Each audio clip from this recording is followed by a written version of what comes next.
માંગરોળ તાલુકામાં કીમ નદી શાંત થયા બાદ હવે તેના પાણીએ ઓલપાડ તાલુકાના ગામોમાં ભારે કહેર મચાવ્યો છે।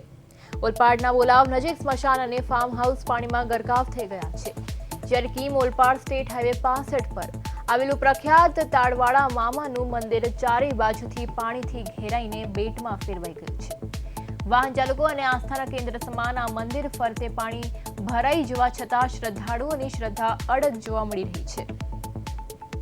ભક્તો પાણીમાં ચાલીને પણ મામાદેવના દર્શન કરવા પહોંચી રહ્યા છે અને આ અદ્ભુત દ્રશ્ય જોઈને એવી શ્રદ્ધા વ્યક્ત કરી રહ્યા છે કે જાણે કીમ નદી પણ મામાદેવના દર્શન કરવા આવી ગયા હોય।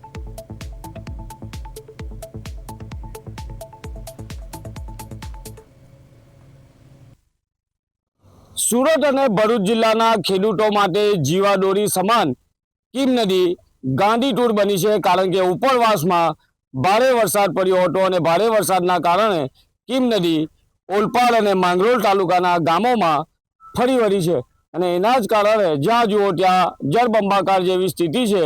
ક્યાંક સ્મશાન ડૂબ્યું છે, ક્યાં ફાર્મ હાઉસ ડૂબ્યું છે અને ક્યાંક તાળમામા જે આસ્થા અને શ્રદ્ધાના જે કહેવાય છે કે ભૂત મામાનું જે મંદિર આવેલું છે બોલાવ સ્ટેટ હાઈવેને હરીને એ મંદિર છે તે પાણીમાં ગરકાવ થઈ ગયું છે। હું કેમેરામેનને કહીશ કે જે દ્રશ્ય બતાવવાનો પ્રયત્ન કરે, ખાસ કરીને મંદિરની ફરતે તમામ જગ્યા પર જ્યાં જુઓ ત્યાં પાણી પાણી, અત્ર તત્ર સર્વત્ર પાણી પાણી અને તાળવાળા મામાદેવ તરીકે ઓળખાતા આ મંદિરમાં એટલું પાણી ભરાયું છે કે રસ્તેથી પસાર થતા બાઇક સવારો અહીં પસાર થતા મામાને સલામ રૂપે ગાડીના હોર્ન વજાવીને આગળ વધતા હોય છે અને ખાસ કરીને શ્રદ્ધાળુ પોતાની ગાડીના વાહનોને બ્રેક મારી મામાના દર્શન કરીને આગળ વધતા હોય છે, કારણ કે એવું કહેવામાં આવે છે કે મામા સાક્ષાત બિરાજમાન છે અને ભક્તોની મનોકામના પૂર્ણ કરે છે।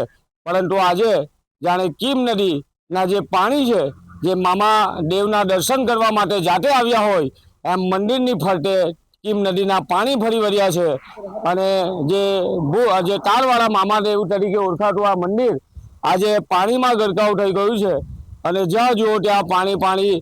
ખાસ કરીને જે આસ્થા અને શ્રદ્ધા ધરાવતા જે ભક્તો છે, જે મંદિરની પ્રદક્ષિણા કરતા હોય છે, ત્યારે લોકો છે તે ખાસ કરીને કહેતા હોય છે, ભાઈ જે આપણી સાથે કેટલાક લોકો છે, શું નામ છે ભાઈ? વિક્રમભાઈ। વિક્રમભાઈ, આ મંદિર છે જે મામાદેવનું, તમારે કેટલી આસ્થા છે? પાણીમાં ડૂબી ગયું, શું કહેશું?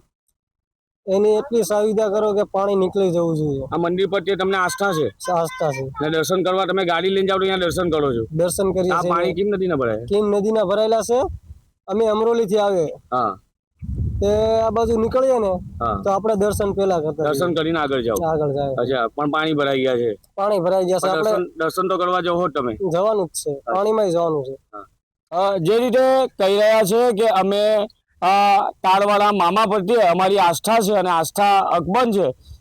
મંદિર પાણીમાં ભલે ગરકાવ થઈ જાય પણ મામાના દર્શન કર્યા વગર અમે આગળ જવાના નથી અને જે ભક્તો છે તેઓ પોતે દર્શન કરવા માટે આવ્યા છે અને હાલ મામાદેવ મંદિર છે તે જાણે કીમ નદી પણ એમના ચરણ સ્પર્શ કરવા આવી હોય એવા દ્રશ્યો જોવા મળી રહ્યા છે।